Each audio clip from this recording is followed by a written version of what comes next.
खबरों की शुरुआत करते हैं। अल्मोड़ा जिले के सल्ट विकासखंड के मां भुवनेश्वरी देवी मंदिर में 24 जुलाई को भव्य कलश यात्रा निकाली जाएगी। ये कलश यात्रा भटकेश्वर महादेव मंदिर से पठरपानी तक निकाली जाएगी। इस मौके पर श्री महंत ओमगिरी महाराज 1100 लीटर अखंड महाज्योति का शुभारंभ भी करेंगे, जिसके चलते रुद्री पाठ देवताओं का पूजन किया जाएगा, जिसमें क्षेत्र के ग्रामीण और भक्तजन हिस्सा लेंगे।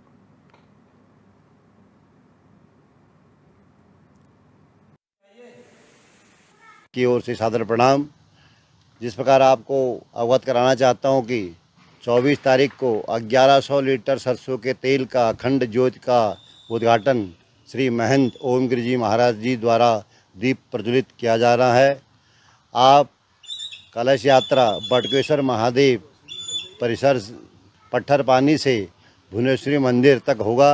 25 तारीख से विष्णु महापुराण का आयोजन होना है।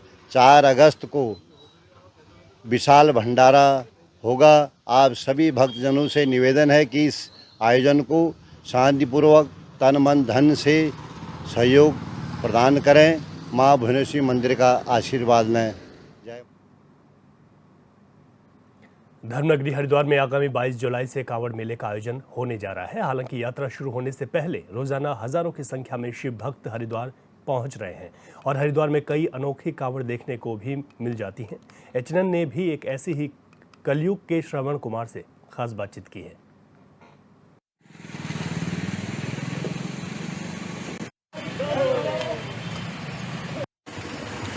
आगामी 22 तारीख से कांवड़ मेले की शुरुआत होगी। हालांकि जो शिव भक्त कांवड़े वो लगातार हरिद्वार पहुंचे। यहाँ पे आपने कांवड़ मेले के दौरान कई अनोखी कांवड़ देखी होगी, लेकिन आज हम आपको एक ऐसी कांवड़ दिखाएंगे जो आप देख सकते हैं। यहाँ पे बहू है, साथ में बेटा है, वो अपने सास ससुर जो बेटा है वो अपने माता पिता को यहाँ पे लेके आए हैं और दोनों को अपने कंधों पे उठाकर ये कांवड़ लेके जाएंगे।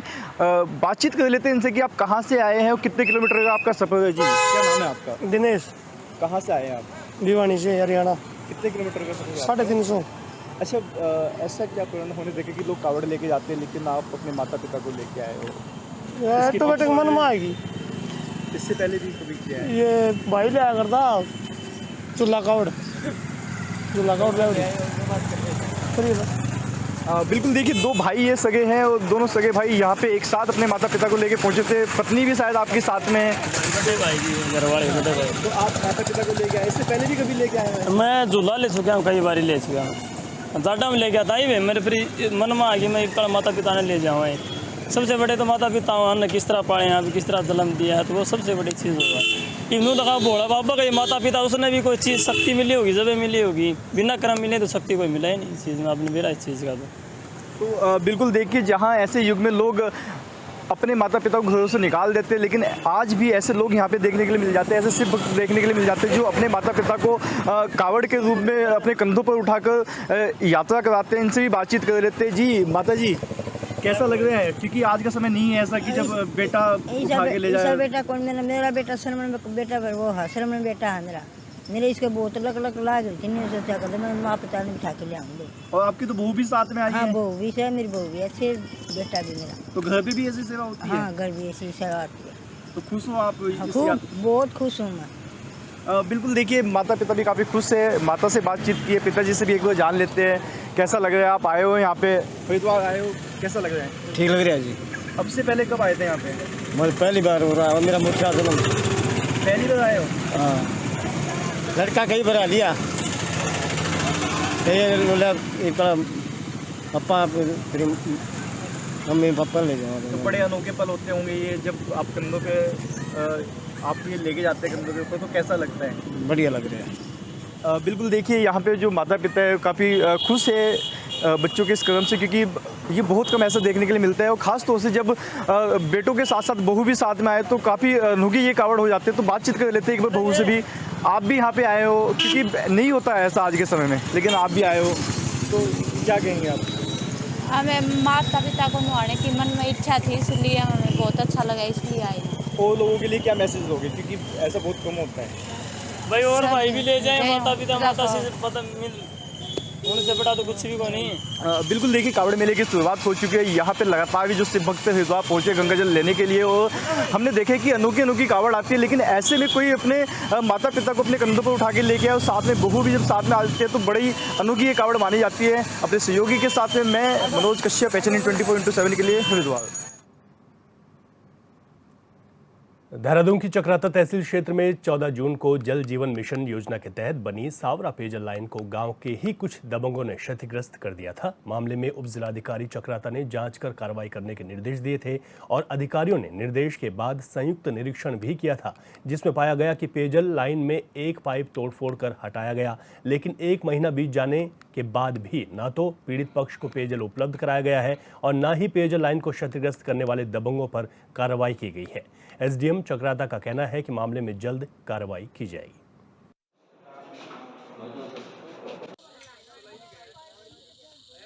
उनकी पुष्टि भी पाई गई कि पेयजल लाइन को क्षतिग्रस्त किया गया है। इसमें जो अधिशासी अभियंता हैं पेयजल निगम के, उनको निर्देशित भी किया गया है कि सार्वजनिक संपत्ति, चूंकि पेयजल लाइन का जो स्वामित्व है वो पेयजल निगम के पास है, तो ऐसी स्थिति में यदि सार्वजनिक संपत्ति को नुकसान पहुंचाया गया तो उनके विरुद्ध नियमानुसार आवश्यक कार्रवाई करने के लिए और सार्वजनिक संपत्ति को क्षतिग्रस्त करने के क्रम में तहरीर के माध्यम से मुकदमा पंजीकृत करने के लिए भी उनको निर्देशित किया गया। आने कितने समय में प्रोवाइड हो जाएगा सर? कि उनको एज सुन एज पॉसिबल कि जो भी उसमें बाधा उत्पन्न कर रहा है पेयजल लाइन में, उसके खिलाफ नियमानुसार कार्रवाई करें, इसके लिए अधिशासी अभियंता को निर्देशित किया। सर मेरा जो है ना वहाँ चक्राता से आगे 9 किलोमीटर सावरा के मंजिल में मकान बन रहा था, जो 2-3 साल से बन रहा है और अब क्लियर हो गया है। उसमें 2021-22 को हर घल नल के माध्यम से पाइपलाइन जुड़ी थी। दिनांक 14/6/2024 को खजान सिंह पुत्र बलिया और ऋषभ पुत्र खजान सिंह, हम 1-2 लोग और थे, इन्होंने आके जो है ना उस पाइपलाइन को क्षतिग्रस्त कर दिया, पाइप उखाड़ के ले। ऐसा क्यों करना है? ऐसा वो उनके जो है ना अपने पाइपलाइन के जो पानी है वो खेतों की सिंचाई वगैरह के लिए करते हैं। और इसी खबर पर अधिक जानकारी लेते हैं। हमारे संवाददाता इलम सिंह चौहान हमारे साथ जुड़ गए हैं। इलम, यहाँ पर जिस तरीके से कार्रवाई नहीं हुई है, इतना वक्त हो गया, अब फिर एक बार एसडीएम कह रहे हैं कि जल्द कार्रवाई होगी। हाँ जी रवि जी, ये चक्राता क्षेत्र का मामला है और चूंकि ये जो लाइन है ये पेयजल जो निगम है उसके द्वारा जो ग्राम पंचायत है उसकी जो संचालन समिति है वो उसके हैंड ओवर किया गया है। तो मामला ये है कि इसमें जो कहीं विभाग भी अपना पल्ला झाड़ रहा है, जो पेयजल निगम है, और वहीं जो उप जिलाधिकारी चक्राता है तो उनके द्वारा पूर्व में निर्देश दिए गए थे कार्रवाई के लिए, लेकिन 1 माह बीत जाने पर ना तो पीड़ित परिवार को पानी उपलब्ध करवाया गया है और ना ही जो सरकारी संपत्ति को नुकसान पहुंचाया गया, उन दबंगों पर कोई कार्रवाई की गई है। उसी के उसमें हमने कल एसडीएम साहब से बात की तो उनका कहना है कि हमने जो पेयजल निगम है उसके जो अधिशासी अभियंता है उनको निर्देशित किया गया है, लेकिन ये मामला जो है कई विभागों का एक दूसरे पर जो है इसकी वो थोप रहे हैं, जिम्मेदारी लेने के लिए कोई तैयार नहीं है। बिल्कुल, और यहाँ पर बड़ी लापरवाही ये देखी जा सकती है कि 1 महीना बीत जाने के बाद भी कार्रवाई नहीं हुई। बहुत शुक्रिया इलम, तमाम जानकारी के लिए आपका। आगे बढ़ेंगे। देहरादून के अजबपुर फ्लाईओवर के पास शनिवार सुबह दर्दनाक हादसा हो गया, जहां स्कूटी सवार 2 महिला पुलिसकर्मियों को एक बस ने रौंद दिया। इस हादसे में एक महिला सब इंस्पेक्टर की मौके पर मौत हो गई, तो वहीं अन्य महिला पुलिसकर्मी गंभीर रूप से घायल हुई है। बताया जा रहा है कि दोनों सुबह अपनी ड्यूटी पर जा रहे थे, तभी अजबपुर फ्लाईओवर के पास ये हादसा हो गया।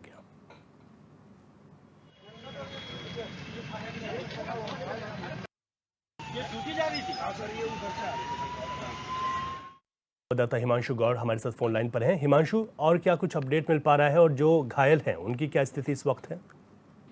जी बिल्कुल रवि, क्योंकि आज सुबह ही अजबपुर कला फ्लाईओवर जो है जो आईएसबीटी की तरफ रिस्पना से थोड़ी आगे है, यहाँ पर एक बस की टक्कर आने के बाद और उसके बाद जिस प्रकार से थार का टायर स्कूटी सवार चालकों के ऊपर चढ़ा, उसके बाद मौके पर ही एक पुलिसकर्मी की मौत हो गई। वहीं दूसरा जो है गंभीर रूप से घायल बताया जा रहा है, जिसको कि अब आईसीयू में भर्ती कराया गया है और मौके पर ही जहां पर एक पुलिसकर्मी की मौत हो गई है। तो कहीं ना कहीं इससे अफरा तफरी का माहौल इस समय पूरा बना हुआ है, क्योंकि हालांकि स्कूटी को जो खरोच नहीं थी, स्कूटी पे जो है बस की टक्कर लगने के बाद जो है दोनों ही जो है पुलिसकर्मी जब ड्यूटी पर जा रहे थे तो वो स्कूटी से छटक गए और उसके बाद जिस प्रकार से पीछे से आ रही थार का टायर जो है उनके ऊपर चढ़ गया। तो वो एक दर्दनाक हादसा ही माना जा रहा है और मौके पर ही जो है दोनों ही पुलिसकर्मियों की मौत हो, एक पुलिसकर्मी की मौत हो गई है, तो एक जो है आईसीयू में भर्ती कराया गया है।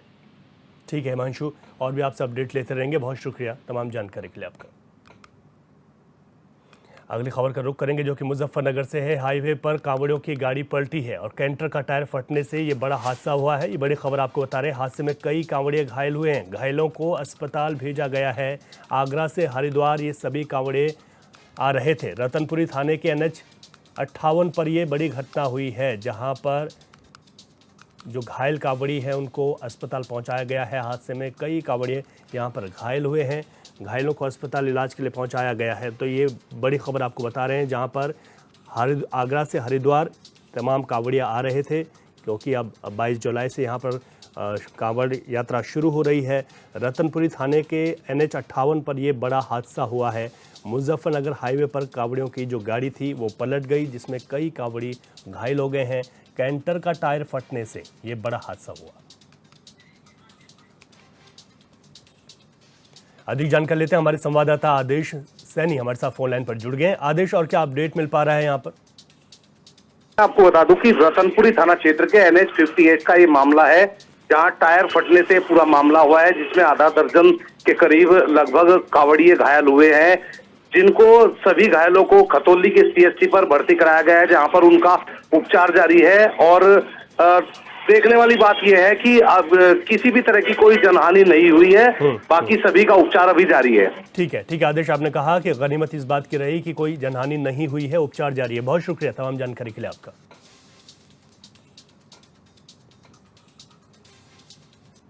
वहीं लखनऊ में मुख्यमंत्री योगी आदित्यनाथ ने वृक्षारोपण जन अभियान 2024 के तहत पौधारोपण महाअभियान की शुरुआत की है। सीएम ने पौधारोपण करते हुए लोगों से भी पौधारोपण करने का आह्वान किया है। वहीं कार्यक्रम को संबोधित करते हुए सीएम योगी ने कहा कि प्रधानमंत्री मोदी ने 5 जून को विश्व पर्यावरण दिवस के अवसर पर देशवासियों से एक पेड़ मां के नाम लगाने का आह्वान किया था। इसी के चलते प्रधानमंत्री मोदी का यह आह्वान हर भारतवासी के लिए एक मंत्र बनना चाहिए और इस अभिलाषा से ही हमने प्रदेश में इस पवित्र अभियान को अपने हाथों में लिया है। अतुल कुमार आनंद, अर्पित सिंह। हम सब जानते हैं आदरणीय प्रधानमंत्री जी ने 5 जून को विश्व पर्यावरण दिवस के अवसर पर पूरे देशवासियों से एक पेड़ मां के नाम लगाने का आह्वान किया था। इसके पीछे की भावना भी यही थी कि दुनिया के अंदर पर्यावरणविद एक बात को लेकर के चिंतित हैं, और वह चिंता है कि ग्लोबल वार्मिंग दुनिया के अंदर जीव सृष्टि के लिए एक नया संकट खड़ा करने जा रहा है। इस नए संकट से उभरने के लिए, क्योंकि संकट कहीं और से नहीं, मनुष्य के स्वार्थ ने ही प्रदान किया है, इसलिए इसको नियंत्रित करने की जिम्मेदारी भी मनुष्य के ऊपर ही होनी चाहिए। और इस दृष्टि से दुनिया के सबसे बड़े लोकतंत्र के संवैधानिक मुखिया के रूप में प्रधानमंत्री मोदी जी का यह आह्वान हर भारतवासी के लिए यह एक मंत्र बनना चाहिए। इस अभिलाषा से हम लोगों ने प्रदेश में इस पवित्र अभियान को अपने हाथों में लिया, और मुझे प्रसन्नता है कहने में कि 5 जून के बाद से लगातार प्रदेश में वृक्षारोपण महाअभियान के साथ एक पेड़ मां के नाम लगाने का यह गौरव उत्तर प्रदेश के लगभग हर परिवार को प्राप्त होने जा रहा है। एक ही दिन में इस पवित्र अभियान के तहत उत्तर प्रदेश के अंदर कुल आबादी अगर 25 करोड़ की आप माने, तो इसमें आधी आबादी के हिसाब से आप जोड़ें तो लगभग 3 पेड़ हर मातृशक्ति के नाम पर आज प्रदेश के अंदर लगने जा रहे हैं, एक ही दिन में लगने जा रहे हैं, जब हम 36 करोड़ 50 लाख वृक्षारोपण के इस रिकॉर्ड को तोड़ने जा रहे हैं। और मैं अब तक के आंकड़े आपको बता रहा हूं कि अब तक लगभग 12 करोड़ वृक्षारोपण के कार्यक्रम को हम संपन्न कर चुके हैं। आज के दिन पे सुबह से जो कार्यक्रम प्रारंभ हुआ है, 12 करोड़ पेड़ अब तक हर जगह रोपे जा चुके हैं। एक पेड़ मां के नाम, लेकिन इस पेड़ को लगाना भी है, बचाना भी है और फिर इसके माध्यम से अपने पर्यावरण को संरक्षित करने के कार्यक्रम के साथ भी हमें जुड़ना है। और इसीलिए हम लोगों ने कहा है कि एक पेड़ मां के नाम, पेड़ लगाओ, पर्यावरण बचाओ। पर्यावरण रहेगा तो आपने देखा होगा गत वर्ष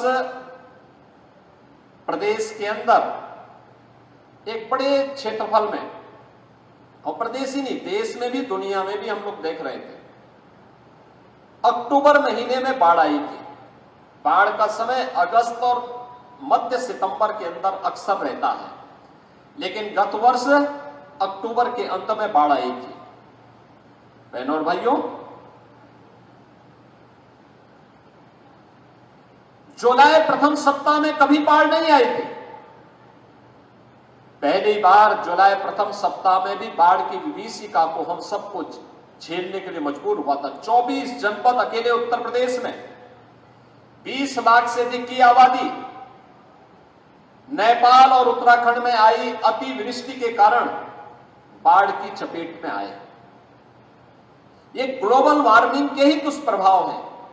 और मुझे लगता है कि इस बार का मई और जून का महीना लोगों को एक लंबे समय तक स्मरण रहेगा। टेम्परेचर सामान्यतः हम देखते थे, टेम्परेचर यहां का अमूमन जो देखते थे 42 से लेके 45 के बीच में होता था, लेकिन इस बार टेम्परेचर को 47 से लेके 50 डिग्री तक पहुंचते हुए हम सब ने देखा है। ये वे दुष्प्रभाव हैं जो ग्लोबल वार्मिंग के रूप में दुनिया के पर्यावरणविद हम सबको लगातार देते रहे हैं। और यह जल का संकट भी खड़ा करेगा। तमाम परिवर्तन के कारण असमय बारिश की संकट पैदा करेगा, कहीं सूखा का संकट खड़ा करेगा और इसके कारण होने वाले परिवर्तन से तमाम स्थलों पर अकाल पड़ने की संभावना भी पनपती हुई दिखाई देती। यूपी सरकार ने बड़ा फैसला लेते हुए दिल्ली एनसीआर की तर्ज पर प्रस्तावित लखनऊ स्टेट कैपिटल रीजन के लिए अधिसूचना जारी कर दी है। इसके तहत लखनऊ के आसपास राज्य राजधानी क्षेत्र बनाया जाएगा। लखनऊ के आसपास के 6 जिलों के अधिग्रहण की अधिसूचना जारी की गई है। इसमें बाराबंकी जिले को भी शामिल किया गया है। योगी सरकार के इस फैसले का बाराबंकी सांसद तनुज पुनिया ने स्वागत किया है। उन्होंने कहा कि उनके संसदीय क्षेत्र का विकास हो ये अच्छी बात है, लेकिन इसमें जिले के किसानों को उचित मुआवजा मिले। सरकार को इस ओर भी कड़ा ध्यान देना चाहिए।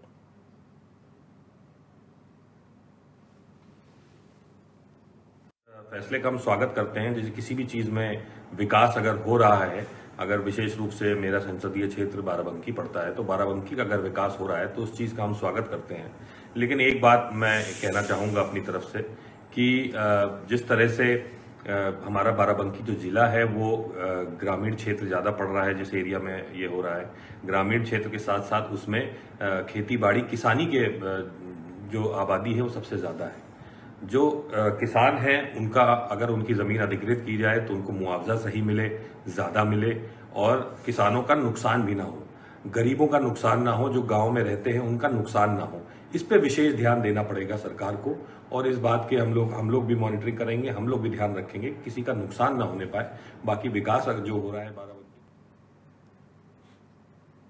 पहाड़ों पर हो रही लगातार बारिश के चलते एक बार फिर बनबसा बैराज से लाखों क्यूसेक पानी छोड़े जाने से लखीमपुर खीरी की कई नदियों का जलस्तर बढ़ गया है। नदियों का पानी दुधवा नेशनल पार्क के जंगलों तक पहुंच जाने से बेजुबान जानवरों के लिए भी खतरा बढ़ गया है, जिसको लेकर पार्क प्रशासन ने जंगल में हाथियों पर बैठकर पेट्रोलिंग करना भी शुरू कर दिया।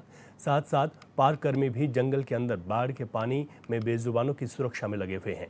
दुधवा फील्ड डायरेक्टर ने जंगलों में घुसे बाढ़ के पानी को लेकर चिंता जताई। उन्होंने बताया कि वन क्षेत्र में में सभी कर्मी गश्त कर रहे हैं।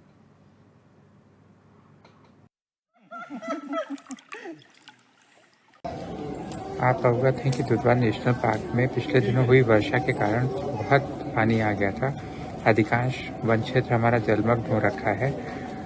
जलमग्न होने के कारण बहुत से एरियाज इनएक्सेसिबल हो गए, लेकिन ऐसी विषम परिस्थिति में भी हमारा स्टाफ क्षेत्र की गश्त कर रहा है। इस हेतु वो ट्रैक्टर से, हाथी से, साइकिल से और पैदल भी क्षेत्र को कवर करने की कोशिश कर रहा है। प्रयास ये है कि सब लोग पूरा वन क्षेत्र को कवर करें और कोई भी भाग गश्त से छूटने ना पाए। ये डिफिकल्ट टाइम्स है दुधवा के लिए, परंतु हम लोग पूरा प्रयास करते हैं कि हमारे वन क्षेत्र में कोई भी अवैध गतिविधि ना होने पाए और हमारा चप्पा चप्पा वन क्षेत्र जो है कवर्ड रहे। फिरोजाबाद में एक मस्जिद के बाहर इजरायली सामान के विरोध का पोस्टर चस्पा किया गया। इस पोस्टर में 1 दर्जन से ज्यादा तस्वीरें छपी हैं। फिलिस्तीन पर लगातार हो रहे हमले को लेकर यह विरोध किया जा रहा है। शिकोहाबाद क्षेत्र के मस्जिदों पर चस्पा किए गए ये पोस्टर चर्चा का विषय भी बन गए।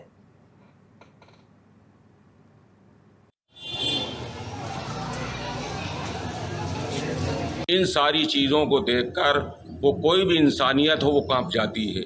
इसलिए आदमी और कुछ लड़ तो नहीं सकता, गोला बारूद तो नहीं चला सकता है। तो अपनी अपनी आदमी की मानसिकता है, अपनी अपनी सोच है। इसलिए लोगों ने इस चीज़ का ऐलान किया कि भाई कम से कम अगर हम लड़ नहीं सकते हैं तो कम से कम इन चीज़ों का विरोध तो कर ही सकते हैं और इन चीज़ों को बंद करके हम विरोध अपना जता सकते हैं। बस सिर्फ बात यह है जो वहाँ जुल्म हो रहा है, अत्याचार हो रहा है, छोटे छोटे बच्चों पे भूख और प्यास से तड़प रहे हैं, उनको गोलियां मारी जा रही है, जख्मी किए जा रहे हैं, उनके लिए ना कोई इलाज का इंतज़ाम, ना कुछ भी नहीं है। इसलिए उनके जुल्म को देखते हुए लोगों ने कहा भाई हम लड़ तो नहीं सकते, कम से कम विरोध जताने के लिए उनके प्रोजेक्ट का हम बाइकाट करते हैं। फर्रुखाबाद पुलिस ने बच्ची से दुष्कर्म के आरोपी को मुठभेड़ के बाद गिरफ्तार करने में कामयाबी हासिल की है। दरअसल 1 हफ्ते पहले शादी समारोह से बच्ची गायब हुई थी। आरोपी डब्बू पर 25,000 का इनाम घोषित था। घटना के बाद से आरोपी युवक फरार चल रहा था। आरोपी पखना स्टेशन के पास जंगलों में छिपा था।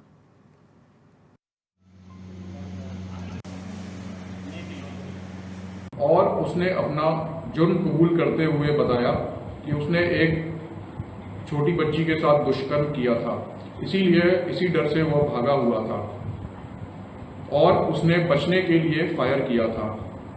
उसकी जेब से तलाशी की गई तो कुछ गहने बच्ची के मिले, एक नाजायज तमंचा, 315 बोर और 2 कारतूस और 2 खोखा कारतूस बरामद हुआ। अभियुक्त को प्राथमिक उपचार हेतु CHC मोहम्मदाबाद भेजा गया है। बाकी स्थिति मौके सामान्य है तथा लॉ एंड ऑर्डर की कोई समस्या नहीं है।